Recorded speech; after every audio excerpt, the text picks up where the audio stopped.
Welcome to the Smartest Amazon Seller Podcast. Here's where I, a large seller, tell all of my secrets. I'm large if you think a few hundred million in sales is large, but don't let that number fool you. So I can show you some negative balance sheets. Well, today, I've been looking to get this guest on my podcast for months. He's one of the best, scratch that. He is the best private label seller that I know.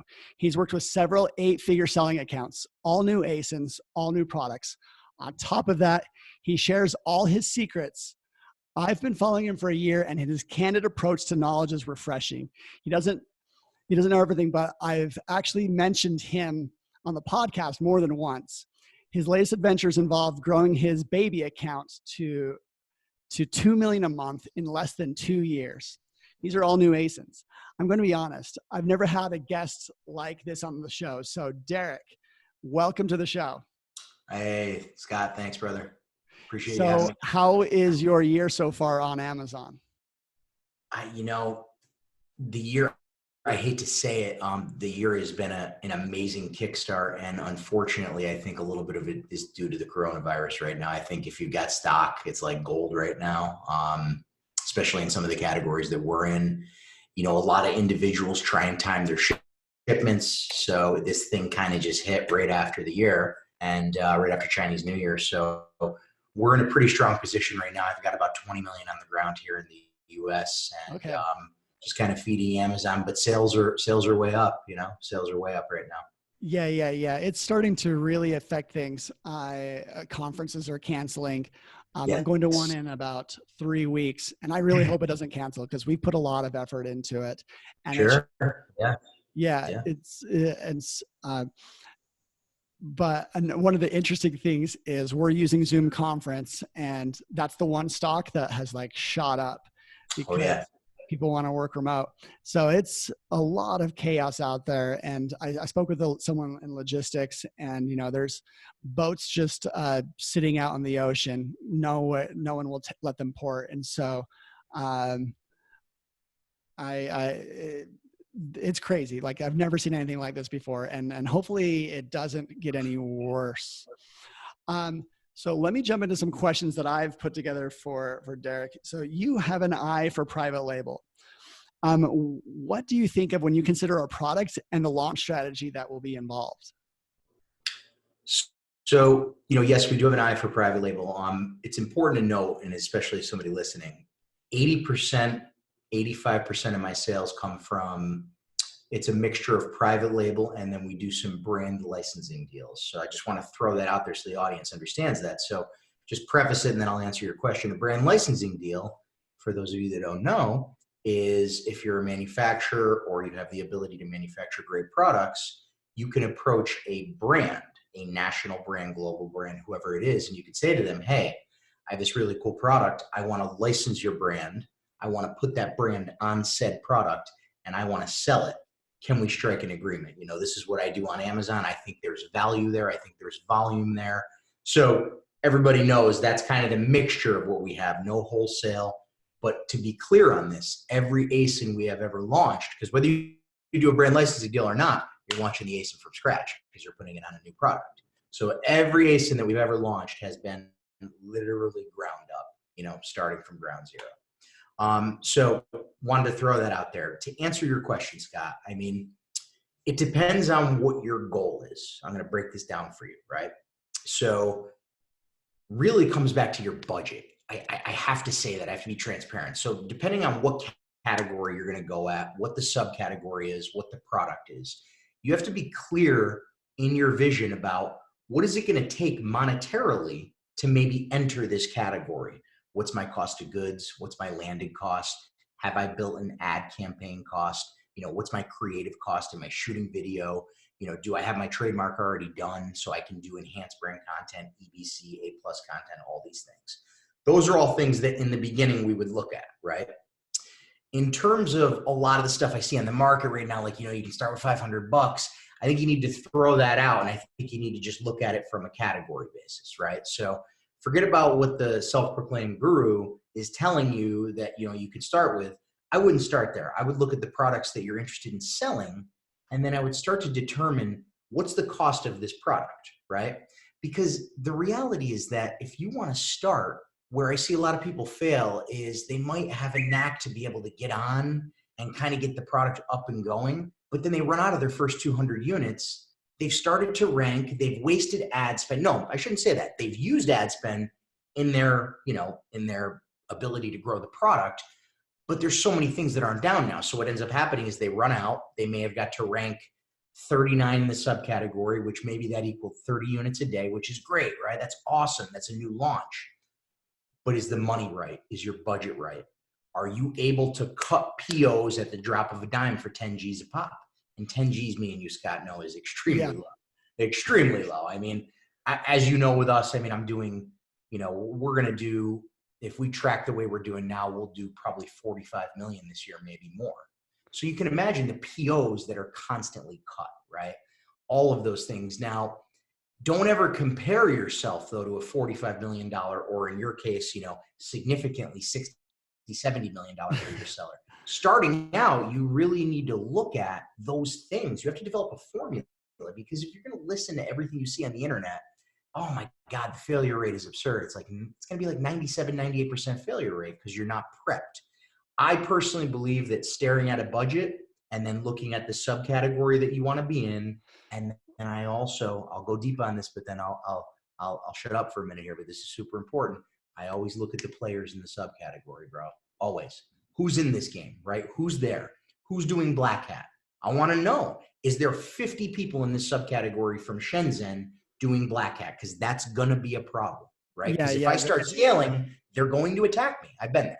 So yeah, there's some categories that are super saturated, but what's refreshing to hear you say is a higher dollar amount, because it feels real. You can still launch products on Amazon. Like it's great, but like some of the price points do have to go up. I think,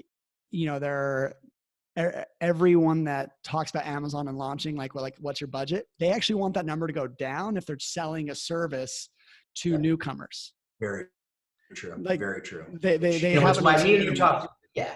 Yeah. Me and you talked at length about that. And it's why I told you I would never build a course, because here's the reality. If I built a course, you're not going to see my face showing a Lamborghini. You're going to see raw truth. And a lot of people don't like that. Yeah. The raw truth is you have a $30,000 budget, right? Like, yeah.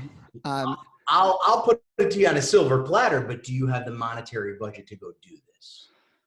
So, I mean, there are still home runs out there. I mean, if you've got a product and you know the segment, and like it doesn't have that competition, right. You don't need that to start with. Or if your manufacturing is closer to your home, there's some flexibility around a budget. That's why I like a hard number. It's kind of like always hard to say, but be real with yourself. And if there are some dominant players and players in China that are going to be very aggressive, just know what you're in for, because I'd rather tell someone like to turn away from putting in $10,000 and losing it all, or leaving, lots of times they'll have 500 units sitting in their garage for the next 3 years. That's where your $10,000 will be. That's right. And just to have full clarity of what's going on. So what is the hardest part for you in making sure that your investment pays big? Because like it's very much an investment, and it can grow to like multiple times what you put in. Oh, for sure. So Derek, what's the hardest part for you guys? So for us right now, it's going to be different than most starting out. We're at scale now. So for me, it's the attacks, review manipulation, a lot of different things, black hat wise, that come at us just because we own, in the categories we're in, we own some we own the top 10, right? So with multiple different brands. So we're a moving target nonstop. Like somebody looks at us and says, oh, they have rank 2 right here. Rank 2 to rank 3 is a difference of like 200 units a day. I'm going to try and get them down. One thing that has become very tough for us to kind of combat, I'll throw this one out there, a medium-sized seller to a larger seller will understand this, is that a lot of our products now, what people are doing is they are utilizing these services and they're pushing our worst reviews to the top, right now. Now think about this from a psychological standpoint. I could land on a product with 10,000 reviews, but if the first thing I see is a ready for this, manufactured review from my competitor designed to put fear in your brain of the product, guys, come on. Like, so this is, again, right. I always say this, online selling, it's all psychology. It is psychology and it's how good you are at marketing. I mean, there's obviously more involved, but those are two big components.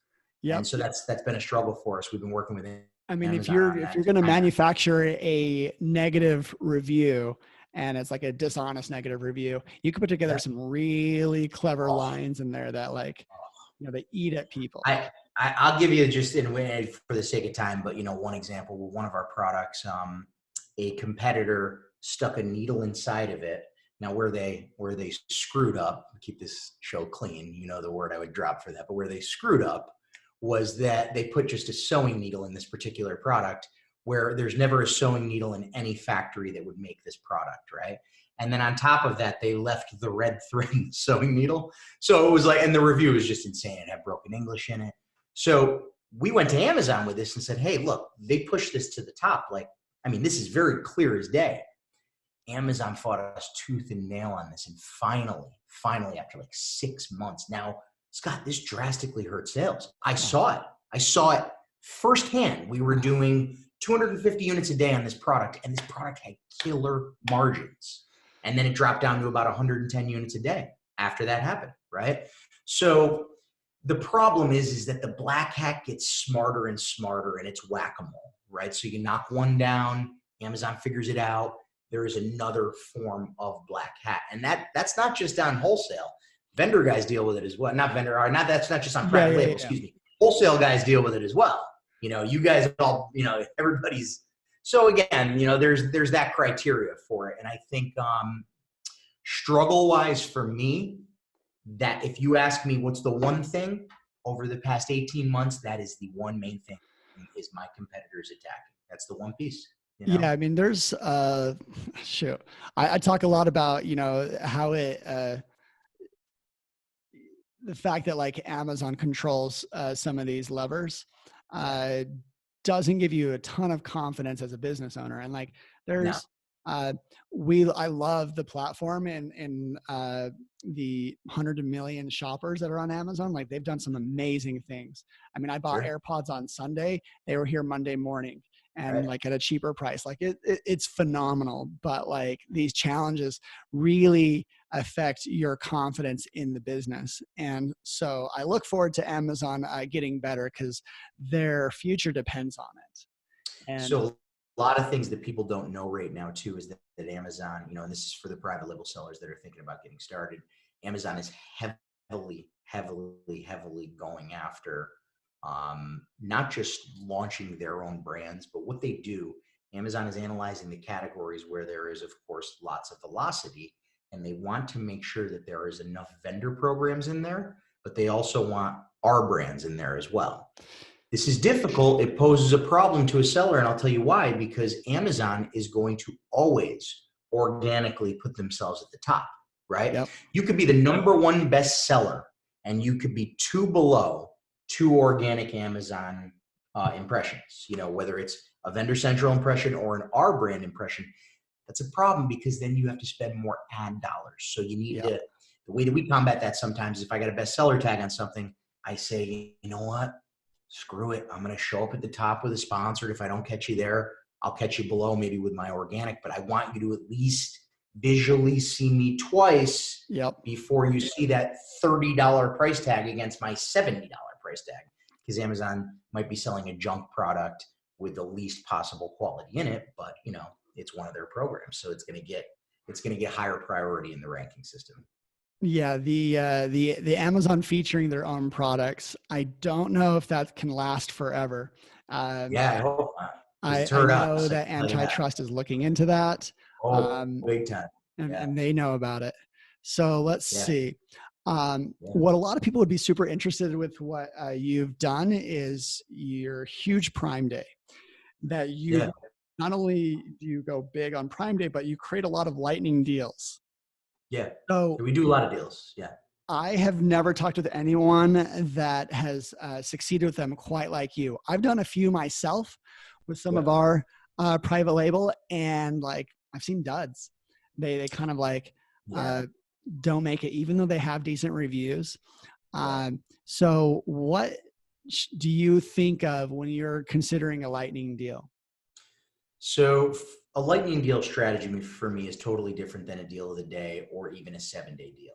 Okay. I'll give you a quick launch. I don't want to call it launch strategy, but I'm going to tell you the only reason I use lightning deals, right? Unless it's if I'm going to do a bunch on Prime Day, which I do sometimes. There's a specific method to our madness around this. A lot of it, Scott, comes back to ranking strategy. In fact, almost all of it comes back to ranking Right. strategy. A lot of times, if I'm going to use a lightning deal, I may want to get a quick boost in velocity on whether it's a variation or one SKU. So maybe that item was doing 75 units a day and it's just been tracking at 46 and I can't get out of that threshold. We're working and banging keywords, we're running ads. Lightning deal in that case is quote unquote a Hail Mary. So I'll run a lightning deal, right? I'll let that lightning deal go. Maybe I can pump 200-300 units out of it. And just this, we're talking a regular day, not Prime Day. And then if I want to get crazy aggressive, depending on the product, I'll slap a 20-25% coupon off on it and just bleed for like 3 days. And then I'll tame it and tame it and tame it back until I get back to where I'm comfortable, right? Now, again, you can win and you can lose with theories like this. We've been fortunate enough that we've won significantly more times than we've lost, obviously, which we all know is a good thing. Deal strategies are going to be different on every product. That's the thing, is that, Scott, what we're talking about, there is no exact science you just got to intuitively know how to do some of these things, which is what I hate to say, it makes somebody an entrepreneur, right? So go ahead. A huge value to me is you talked about 3 different types of deals. So a lot of the strategy, you need to know all the levers that you can pull. And lightning deal is that 6-hour window deal. Is that right? It's got its own landing. And it's 4 to 6 depending on when you run it. Sometimes they'll run like a 4-hour, Prime Day if it's crazy. But depending on your product, they'll give you. Go ahead. They charge anywhere from $100 to $500 depending on the time of year. Correct. I know actually Canada was cheaper. And so I was like, it was so cheap. I was like, well, let's just do it.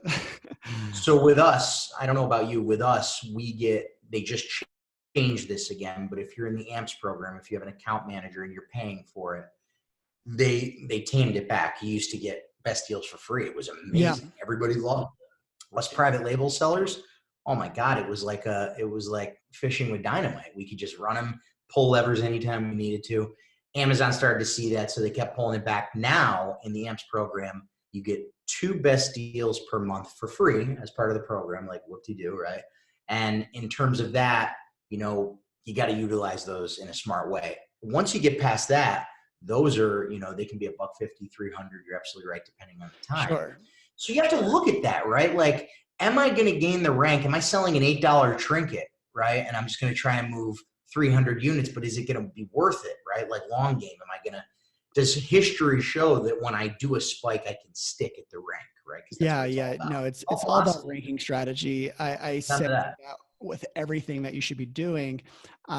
So give me, is there a difference to you between, there's like a 1-day deal and a 7-day deal? Yeah, well, the 1-day deal will be the lightning deal. The 7-day deal for me, the strategy I like around the 7-day deal, psychologically on the site, what it says in green is limited time deal, like that. There's a dopamine spike when someone sees that. Okay. I'm all about badges. Every badge. Dopamine spikes, right? Yeah, exactly. Every badge from Amazon is, it stops your eye when you're scrolling. You click on it. And you feel like it's like it's an opportunity. There's scarcity, and it's something that you would tell other people. It has the same effect as like free shipping. Correct. And so literally every badge that you can have, whether you pay for it or not, will increase conversion rates. And conversion rates are one of the main things that Amazon's looking at when they're thinking ranking. Oh, 100%. And in new product launches, your goal always when you launch a new product should be how fast can I get the number one new release badge? That's our goal every time. We've gotten it on almost every product we've launched. How fast? Because I'll tell you what, brother, I've rode that thing for a while. That number one new release badge. Oh, I've rode it for so long, and I then haven't we seen continue that to go badge. up. I Oh yeah, rarely see that badge. It's not Oh, it's a great badge. It's a great badge. Like, talk about a dopamine spike, because people are always like, "Ooh, number one new release, like, Okay. gotta have now." And so, again, this was another problem that Amazon had, because Scott, what people would do is they would leave the category, come back to the category to get the badge because of the velocity of sales. So Amazon's system would go, wait, new item, doing 300 units a day, number one new release, right? And so Amazon's kind of plugged that one. I think that they've done a good job with that. You're not seeing that anymore. That was a big manipulation that people were using. Yeah. I mean, you figured out a few things. Your let's see, your Prime Day was like 800,000 or 900,000. That wasn't our best one, actually. Oh, really? Believe it or not. Yeah, we had our best. So that was a deal. We did a deal of the day that day. Our deal of the day did 710, and then I think our sales that day they were absurd. It was a big number. It was over 1 million. But okay, yep. Our best deal of the day did 1.1 million, and believe it or not, it wasn't on any special, thought out, methodical, strange day. We just looked at it and said, hey, this product starts to pick up at this time. Based on our data, we see this bump of increase. Let's try and run a deal of the day around then. And we did. And dude, it was like, when you refresh the phone, I'm talking, you swipe another 100 orders. You swipe another 70 orders.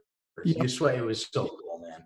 Like, for us, that was a lot of fun. That was a lot of fun. That's nuts. Like, when you get all the coordinates right on Amazon, like, you will know the volume of people. You'll feel the effects of 100 million shoppers. We've done four in our whole career of selling. It's been about 3.5 years on Amazon. We've done a total of 4 deal of the days, and we did have what we would consider a dud. It did 270, and to us, we thought it was, and we figured out why. See, this is all learning, right? We figured out why. The main product, we were selling a product with 6 variants in it. What happened was this: the price went from $79.95 to $169.95. Here's where Amazon screwed up, and we called them on it. They had the $169.95 showing just as the item. So what that does to the buyer is there's a pullback a little bit, like, oh, that's expensive. Whereas the 79 price point is great, because then they open it and then they'll shut. See what I'm saying, bro? You have to go through these things to see them firsthand. And so, that one to us was a little bit of a dud. We still made money on it, but it wasn't as good as it could have been.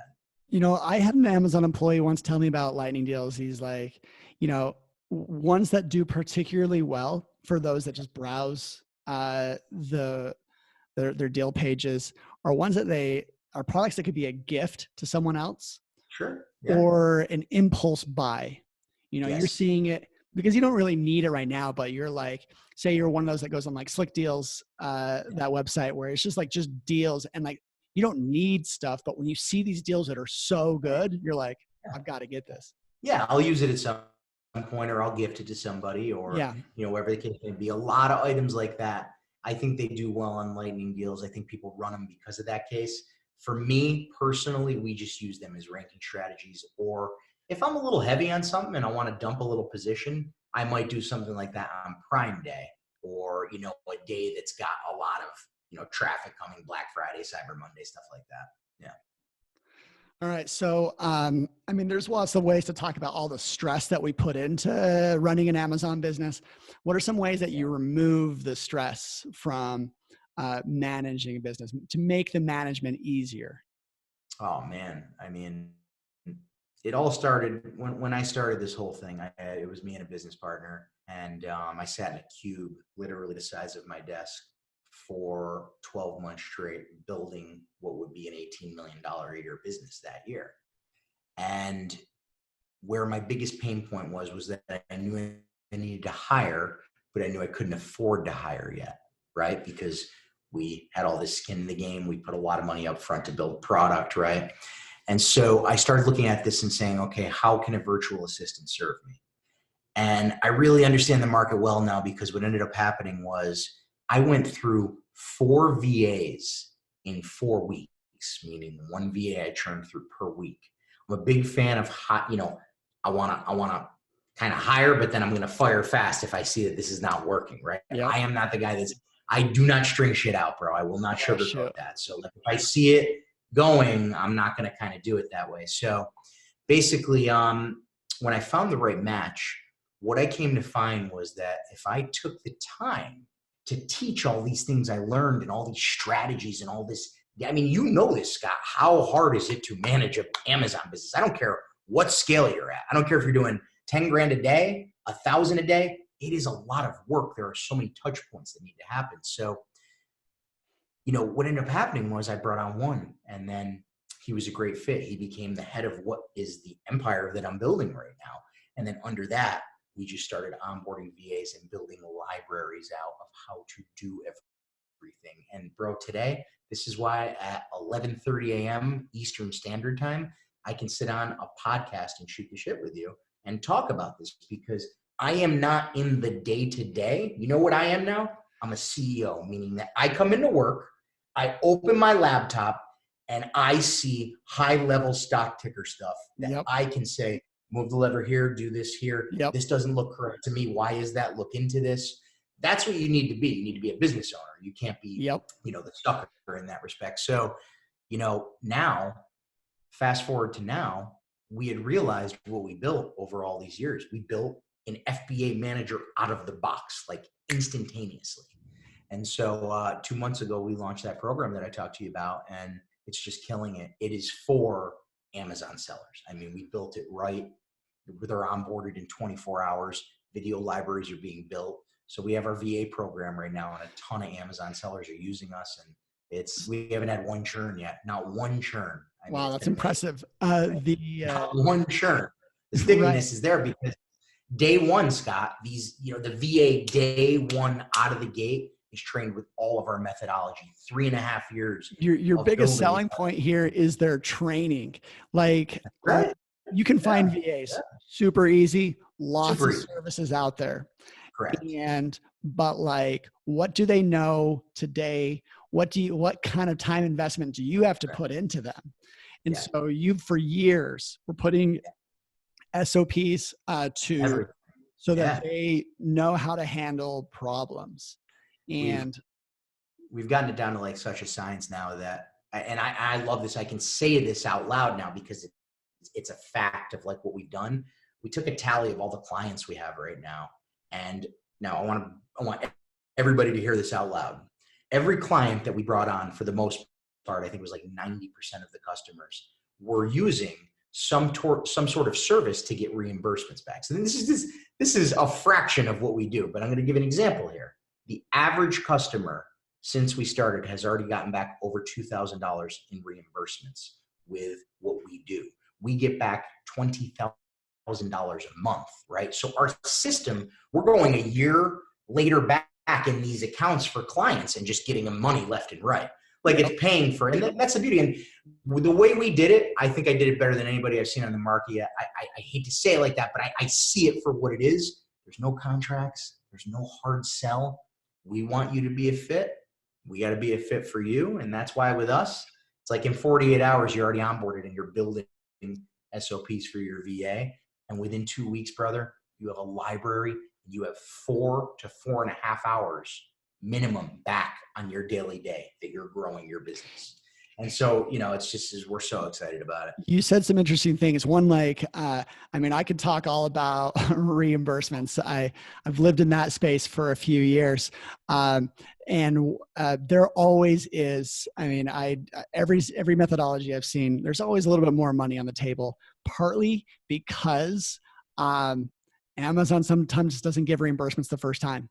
That's correct. You have to keep chasing it. I got a case right now. My VA emailed me 2 days ago and he goes, I just found 19 grand.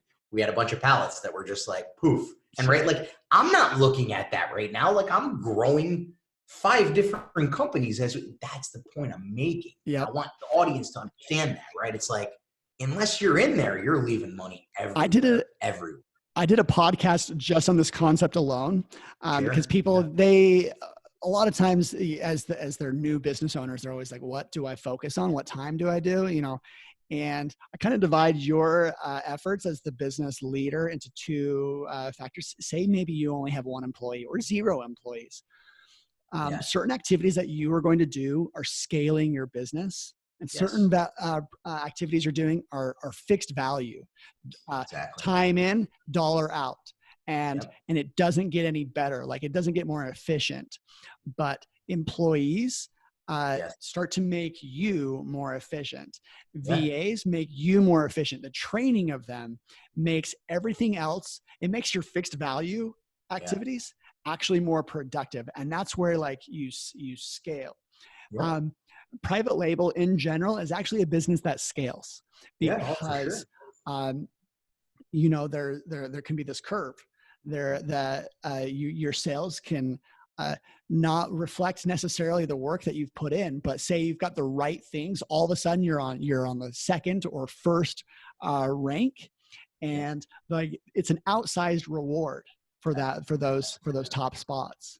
And I mean, you can't get there unless you're working towards that constantly. Like, I was that guy constantly driving the needle if I had to do all this other monotonous stuff, we'd be sitting here and you would say, I'd like to introduce Derek, a 7-figure seller. He's doing $2 million a year. That would be the reality of what it is. If I continued to do everything myself, it would have not been scalable.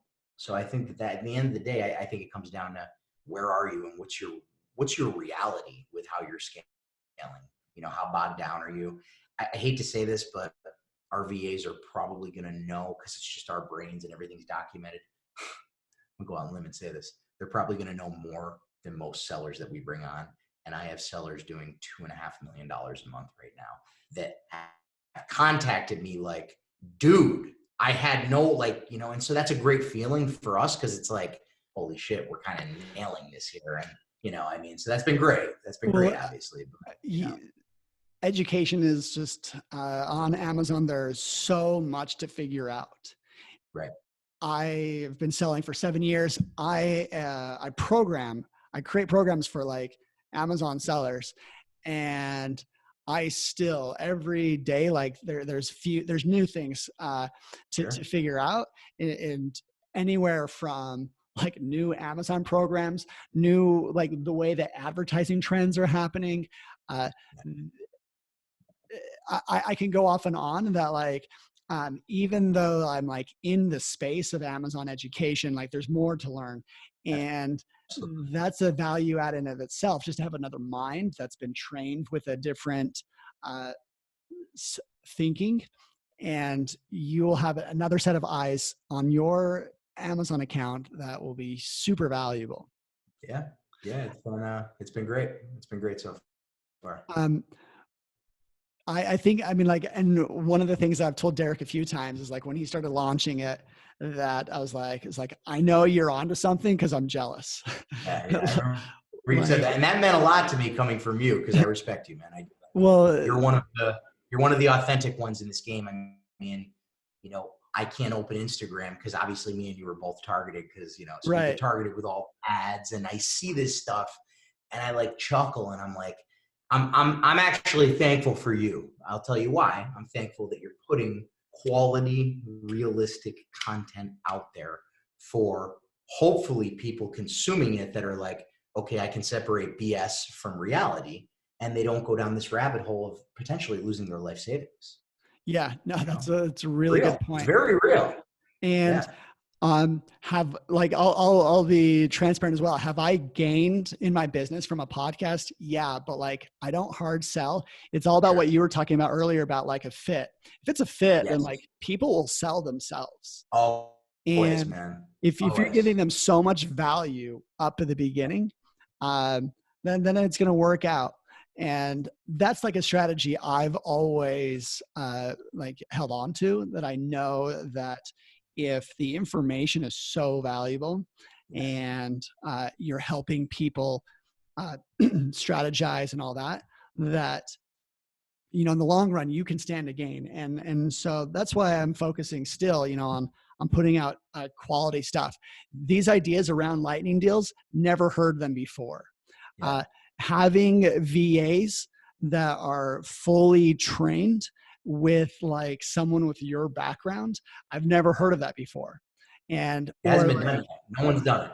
Yeah. And I've talked to people that, they sell a VA service, and I'm always like skeptical of like, okay, what's this and this? And we've worked with VAs a lot, and it's just, it's nuts the amount of training that it takes. And a lot.